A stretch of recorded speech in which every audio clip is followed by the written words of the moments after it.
On a donc notre interface telle qu'on vient de la voir. Je vous ai également un petit peu parlé du fait qu'on pouvait personnaliser cette interface, donc en utilisant ce menu-là, qui vous permet de basculer dans des modes de réglage et d'affichage des palettes très différents. Il y a aussi d'autres éléments qui sont importants à savoir. D'abord, ici, vous voyez que tous mes menus sont de la même couleur, sont tout gris.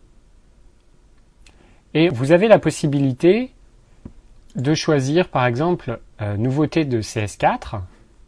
Donc on vous informe que ça risque de changer un peu vos raccourcis clavier. Et à ce moment-là, vous avez mis en avant, vous voyez, par un mode différent, une surimpression en bleu, les nouveaux réglages de cette nouvelle version de Photoshop. Voilà. Il y a préférences interface qui n'existaient pas ou qui étaient probablement différents dans la version d'avant de Photoshop, genre CS3, CS2. Voilà. Un menu 3D qui n'existait pas ou pas de la même manière. Donc ça vous permet de découvrir, si vous connaissez déjà un petit peu Photoshop, de découvrir les nouveautés de cette version. De souvenir, il y a également, alors c'est pas le cas quand on choisit ces modes-là, mais il y a certains cas ou certains pré-réglages où on va vous mettre en avant uniquement les menus en rapport avec le mode que vous avez choisi. Alors, là, c'est pas le cas, mais on pourrait imaginer que sur 3D avancé, les menus ici changent un petit peu et qu'on ait uniquement les trucs qui concernent la 3D qui soient mis en avant. Donc, je vais revenir sur les indispensables et on va continuer un petit peu notre exploration. L'autre possibilité, je vous ai déjà dit que vous pouvez tout personnaliser. On peut personnaliser notamment les menus de manière à faire soi-même, et alors là, il faut y passer du temps, mais ça peut être intéressant, ces menus de manière à les adapter à son utilisation. Par exemple, on va aller chercher le menu 3D. Si moi la 3D ça m'intéresse pas du tout, j'ai la possibilité de supprimer tel ou tel intitulé. Et du coup, si j'enregistre, mon menu 3D, les intitulés seront supprimés. Ceux que j'ai choisi de désactiver n'apparaîtront plus. On peut, vous voyez là, leur attribuer aussi une couleur différente. Je vais prendre mon menu fichier ouvrir par exemple. Je choisis qu'il soit rouge. Désormais, mon fichier ouvrir sera rouge. Donc, vous avez la possibilité de, plutôt que de passer 2 secondes à chaque fois à chercher où est le ouvrir, parce que vous vous servez très souvent de ouvrir, vous pouvez lui mettre une surimpression rouge, et comme ça, vous le repérez direct au premier coup d'œil.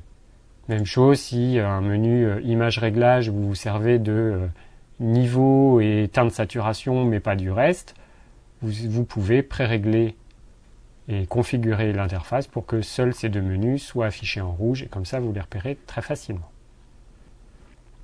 Même principe pour les raccourcis clavier. Par défaut, fichier ouvrir, c'est CTRL-O. Peut-être que vous utilisez d'autres logiciels où c'est pas ce raccourci et vous vous dites oh, j'aimerais bien quand même que je sais pas moi CTRL-ALT-O fasse ouvrir et non pas CTRL-O. Donc là vous avez la possibilité de définir un nouveau raccourci clavier pour chaque élément, pour chaque menu.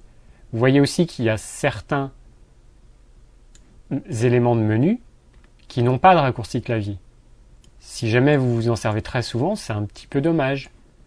Par exemple, si on va dans Image réglage vibrance, si c'est quelque chose que vous êtes amené à utiliser souvent, c'est dommage de voir qu'il n'y a pas de raccourci clavier pour y accéder directement. Vous avez aussi des raccourcis qui des fois sont très compliqués. Vous voyez, contraste automatique, c'est Alt, Maj, CTRL, L. Alt, Maj, CTRL, L. Voilà, j'ai appliqué le contraste automatique. Si vous vous en servez souvent, ça peut être un petit peu pénible d'utiliser ce raccourci clavier qui est quand même pas simple d'accès. Donc, édition, raccourci clavier, et même chose, vous allez éditer le raccourci de chaque menu. Il y a les menus, mais vous avez aussi les outils. La palette d'outils à gauche, vous voyez, déplacement c'est V, rectangle de sélection c'est M, ainsi de suite. Vous pouvez les changer. Au passage, même si vous ne les changez pas, ça vous permet de les avoir aussi sous la main tous. C'est-à-dire que vous pouvez en une seule fois voir un petit peu tous les raccourcis clavier pour accéder aux différents outils.